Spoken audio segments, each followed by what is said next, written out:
focus is mainly around containerization and how we can bring that into Yarn. So what I'm here to talk to you today about is bringing containerized services to Apache Hadoop Yarn, some of the past, present, and future around that.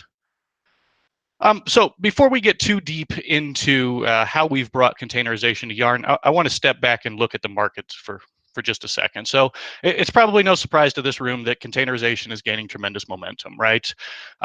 We're seeing tremendous industry adoption. People like Forrester saying that the number of containerized apps will rise 80% year over year.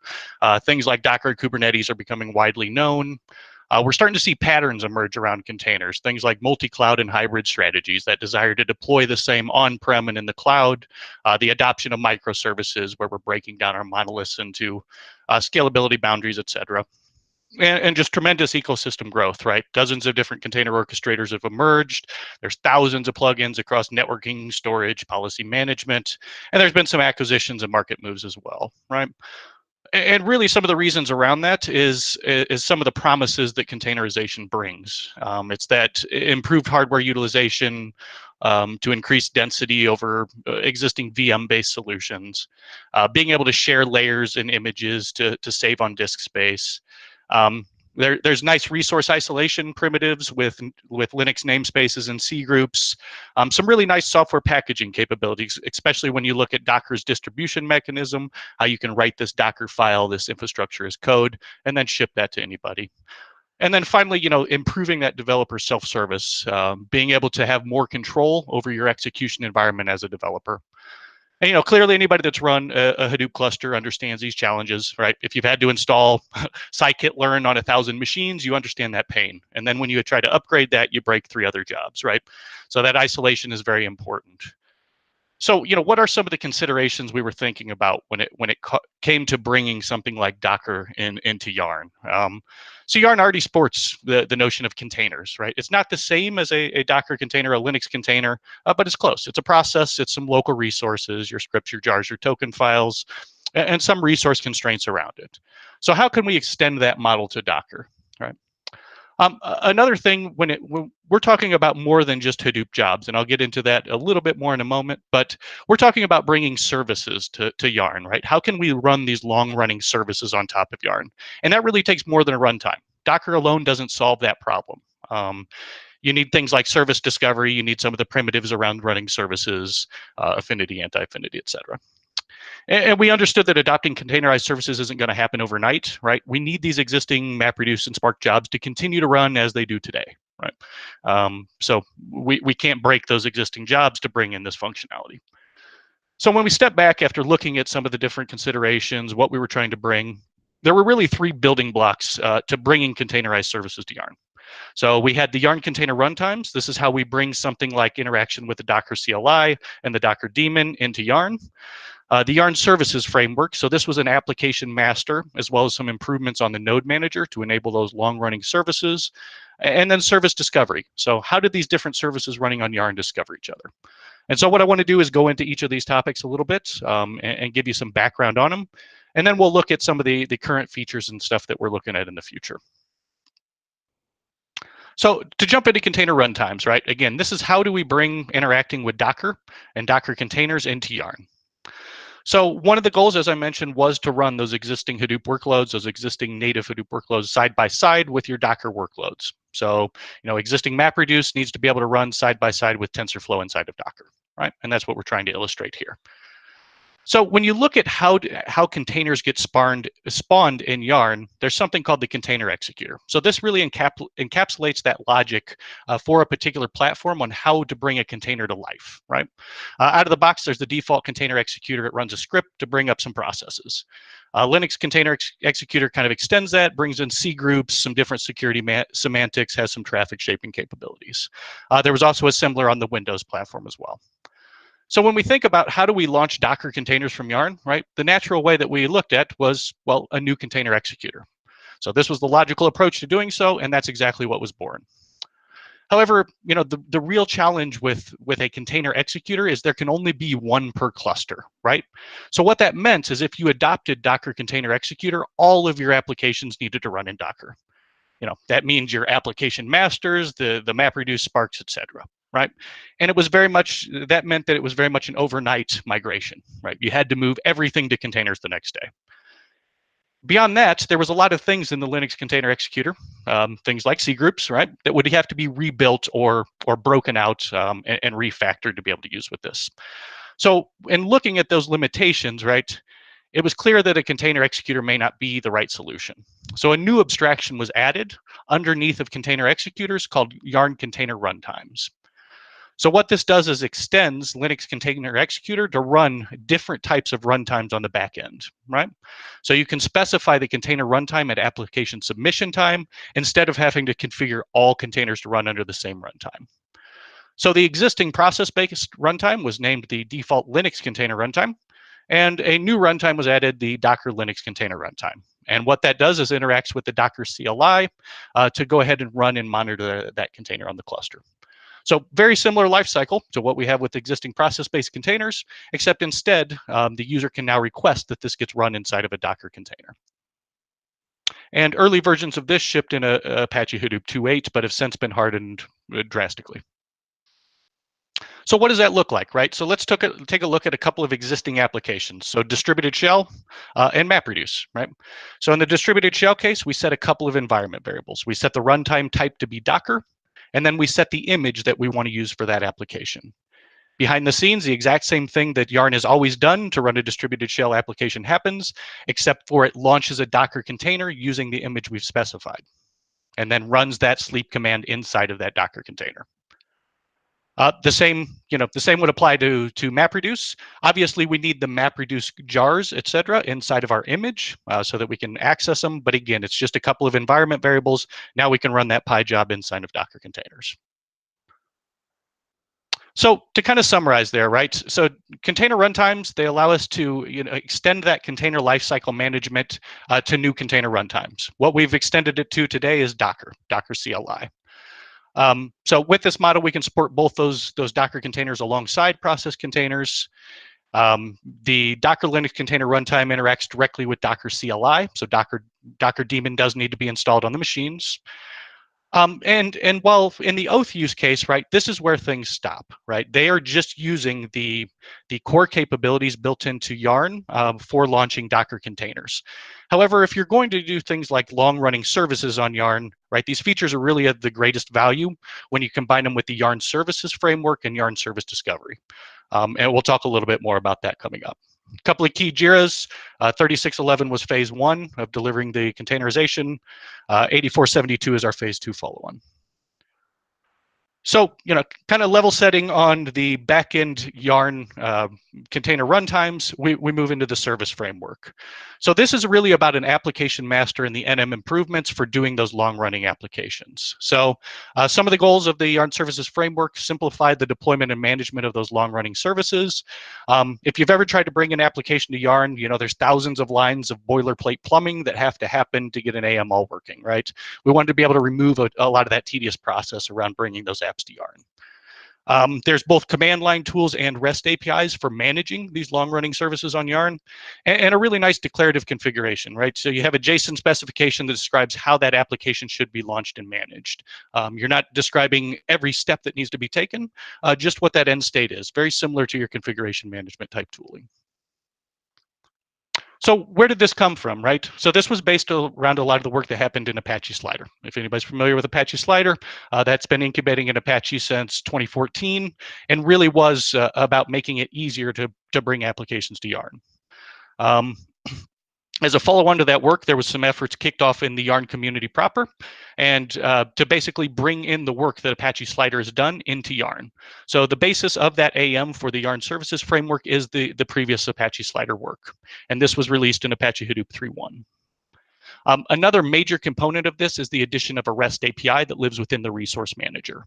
So this is the REST API that you can actually submit and manage those applications through.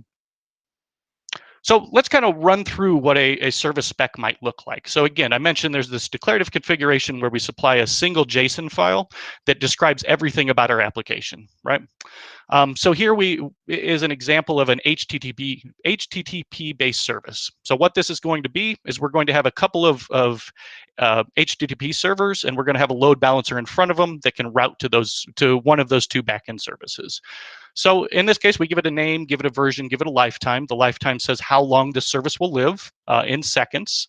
And then we define components. Components are the individual pieces that make up your application. In the case of a proxied web service, this would be, some web servers and some front-end proxy. In a case of HBase, this would be a component would be an HBase master. Another component would be the HBase region servers, right? So these are the individual instances that make up your application. Here we give them names and we say the number of containers we want and the launch command. That launch command is the command that will run inside the container to start up the process. So Yarn will invoke that command inside the container to bootstrap that container. The artifact then describes the Docker image that we want to use. And then finally, we define the resource constraints, the CPU and memory around that. So once we have this JSON specification, and we'll go through a couple of other pieces on the next slide, we can then submit it through the Yarn CLI with a simple Yarn app launch, give it a name, point to where that JSON file lives. From there, Yarn will take this file and construct the service, create that AM, and then start those containers up. So this same JSON definition can also be posted into the REST API. So you either can use the CLI or the REST API with the same definition. So continuing on with some other features here, we also have a readiness check for this particular example. This means that we won't mark this particular component instance as stable until this health check passes, right? So until we can do an HTTP request, get a 200 plus response, we won't actually mark that as stable.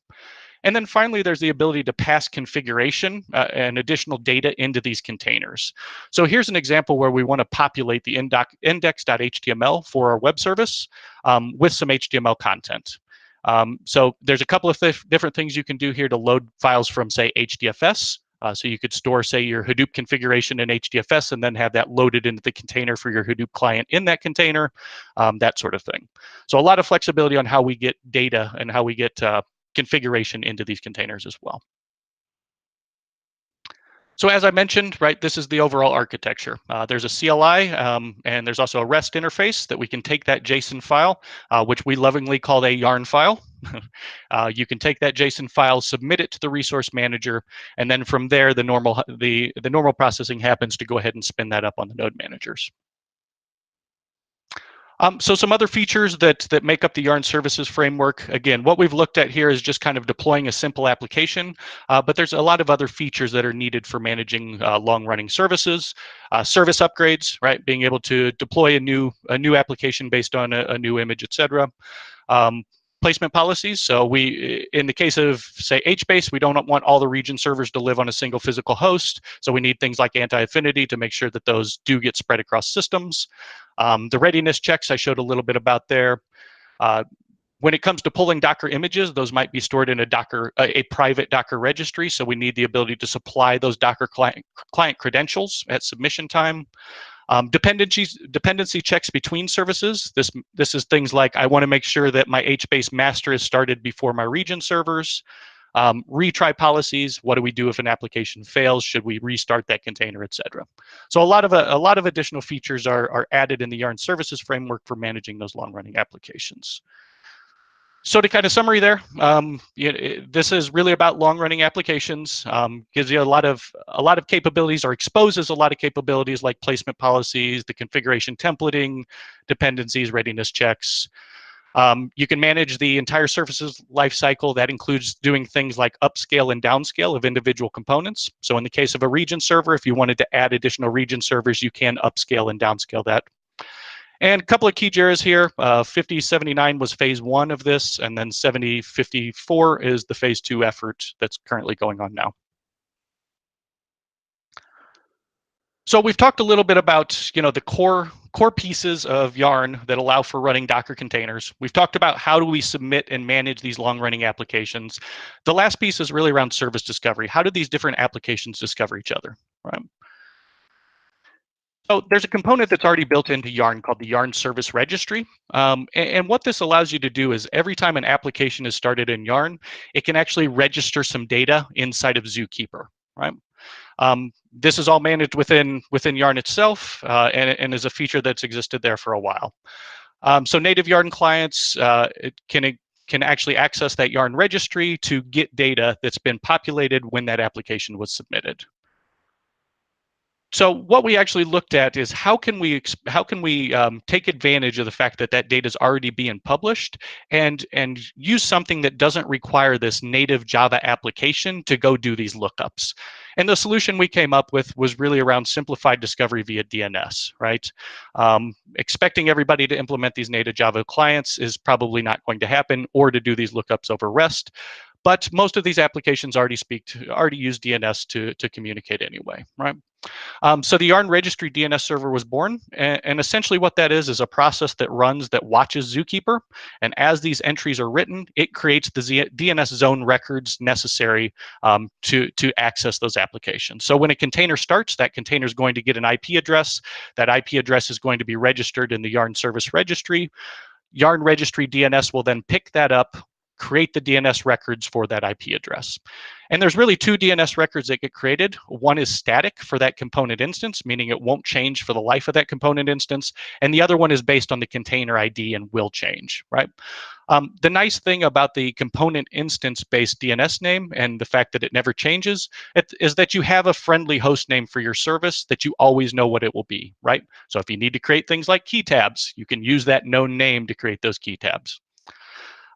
Few things about the DNS system is it does support zone transfers and zone forwarding. So it can either be the first resolver in the list, or you can configure your corporate DNS to only send requests for particular domains to this DNS server. So this can basically be the DNS server for all of your containers, and you can even set it up so that you can access those DNS names from your workstation. So again, Yarn Registry DNS manages the DNS zone for the Yarn Services framework and all of the containers running. Each component instance gets a friendly DNS name. All of this data is consumed from that Yarn Service Registry. So this is completely stateless. When you start this thing up, it reads Zookeeper and creates the entries. So there's nothing that needs to be maintained there. Yarn 4757 was the main JIRA that really drove this out. So those are really the three building blocks that we've tackled to bring these long-running services to Yarn. Now I want to look at a couple of additional features and what's new in some of these, as well as what we're looking at in the future. So some new features in Hadoop 3.1 were improving the container lifecycle. So making sure that when a Docker container completes, that we do properly clean it up, allowing for things like debug delay, and any assets that were associated with it also get cleaned up. As I mentioned, the debug delay, allows you to go out and then inspect an exited container to see why it may have failed. So this is useful for debugging why a particular application or container might have failed. A lot of work around privileged containers. If you open up privileged containers, that's like giving root on the host. That's a very bad thing. We need a lot of ACLs around that. There's a new untrusted mode for running unmodified images. One of the challenges is if we just let anybody run any image, that's a massive security hole, right? Massive security problem. So there needs to be some amount of trust, and the administrator needs to say that, yes, these images are blessed and allowed to be run. However, to make this easier to use out of the box, we want a mode where I can just use any image from Docker Hub, but in a very sandboxed manner, right? So what this untrusted mode does is it strips all the capabilities from the container, doesn't allow it to really access much of anything, but will allow you to run these arbitrary images from Docker Hub. Ultimately, you want to trust your images and promote them into the trusted space so that you get the full capabilities. Support around bind mounting. So in many cases, you need to bring in data that lives on the server, whether that's, in the case of the Oath use case, the NSCD socket, right? Or you may need to bind mount Etsy password for identity propagation into that container. This allows you to then bind mount things that are whitelisted by the admin from the hosts. Being able to support the entry point and CMD as defined in the image. As part of launching containers, Yarn actually creates a container launching script that copies around some files, makes some symlinks, etc. That's actually incompatible with a lot of services. They expect to run as exactly defined as the image. So how do we bridge that gap, right, between the Yarn container model and more of these long-running services containerization model, where they want a little more control over how they run? And that's really what this feature is about honoring what the image is set versus using Yarn's launch script. And a newer feature has been pluggable container runtime. So we talked about the fact that we've added this Docker Linux container runtime. This is a method that allows you to drop in a jar that contains a runtime without actually having to contribute this back to the core Apache code base, right? So this allows for rapid iteration on new container runtimes without having to go through the overhead of getting everything committed. On Yarn services and registry DNS, some of the key improvements there are things like auto spawning of admin services. So in the case of, say, HBase or ATS, it's got an HBase backend. We can manage launching of those services. Retry policies, health threshold monitoring. So if the health of a service goes down over time, we can deal with that. Some improvements around state cleanup. So different scenarios don't lead to data being left inside of Zookeeper. Usability improvements, and some support around key tab shipping for applications that need to do so. As far as future improvements that we're looking at in the container runtime, right? Docker is one container runtime, but there's a number of others emerging. Things like runc, containerd, kata containers, etc. So how can we bring some of these additional runtimes beyond the current Docker-based runtime? How do we improve networking, container networking capabilities? Today, we leverage Docker's container networking, but there's a whole slew of options out there. How do we look at adopting things like CNI or CNM for standards? Persistent storage through Ozone with something like CSI, the container storage interface. There's work around exec to container support. So, being able to get a shell inside of your container to do some debugging is a very helpful feature when trying to develop a new application inside of a container. And then finally, where does identity propagation make sense, right? With existing Hadoop applications, they expect to run as the submitting user, depending on configuration. That doesn't make a lot of sense for a service like HTTPD. So understanding what the boundaries are and where we actually need to do that identity propagation. On the Yarn services side, there's some work being discussed around decommissioning individual components. Right now, if you flex down an instance, it's going to choose, I believe, the last one that was started, the most recently one started. This gives you a little bit more control over which instance gets shut down. Inter-service dependencies. So if we have let's say we have a REST API that depends on HBase being running, we can now create dependencies between the HBase service and our REST API service. Additional upgrade improvements like being able to cancel upgrades, container recovery on NM reboot versus rescheduling the container elsewhere. Being able to basically recover that root file system could have some value. And then more placement policy options or other things that they're looking at in the services side. So that was a real quick overview of the different building blocks, kind of where we're at with some new features and where we're looking to go in the future. So at this point, I kind of want to open it up for questions or comments. Questions? Any questions?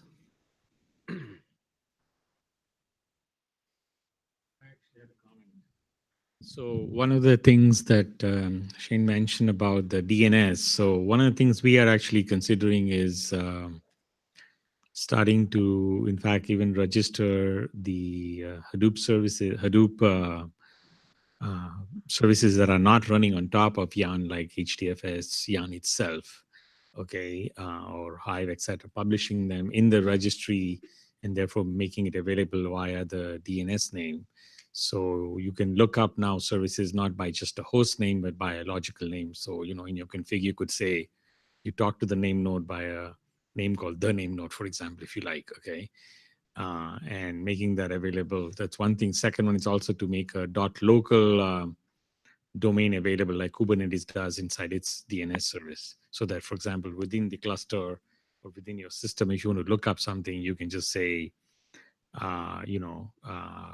say the name node dot my cluster dot local. Okay, and you don't, that should always work within your local cluster. So that's something that we are looking at maybe pushing some of those things out inside Apache to say maybe when the name node starts up, it registers itself, or the startup scripts register, things like that. So that's kind of an area we're exploring. We see if other people, what they think about that. So more of a comment than a question.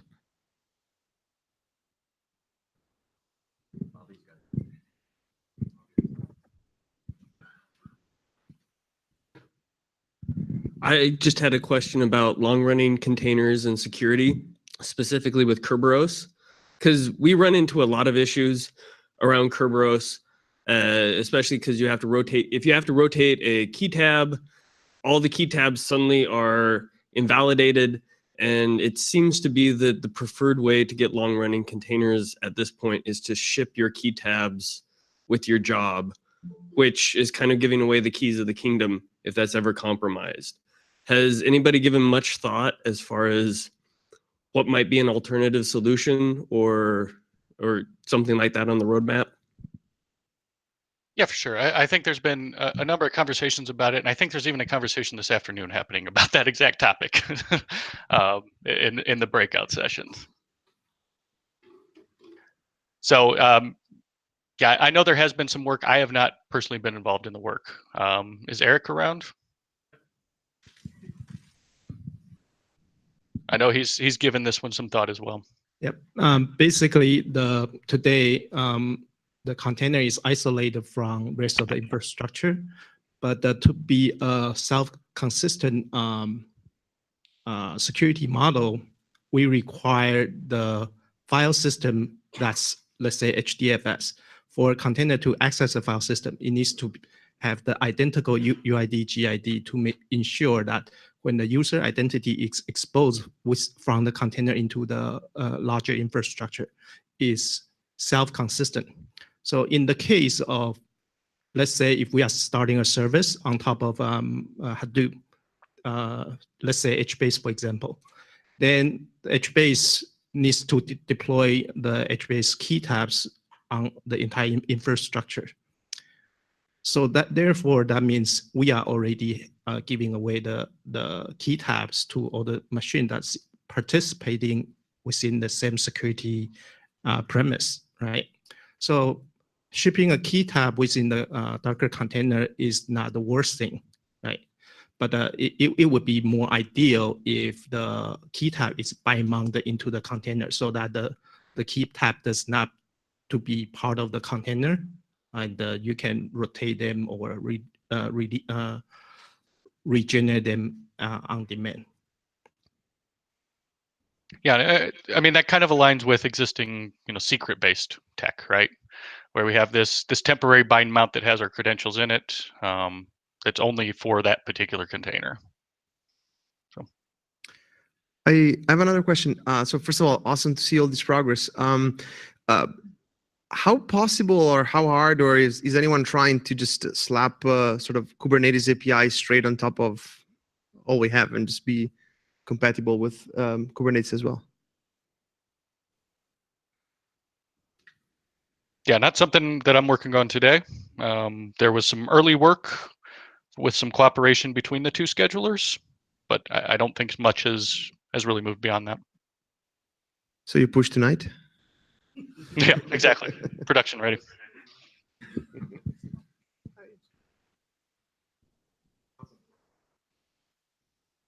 All right, thanks, Shane.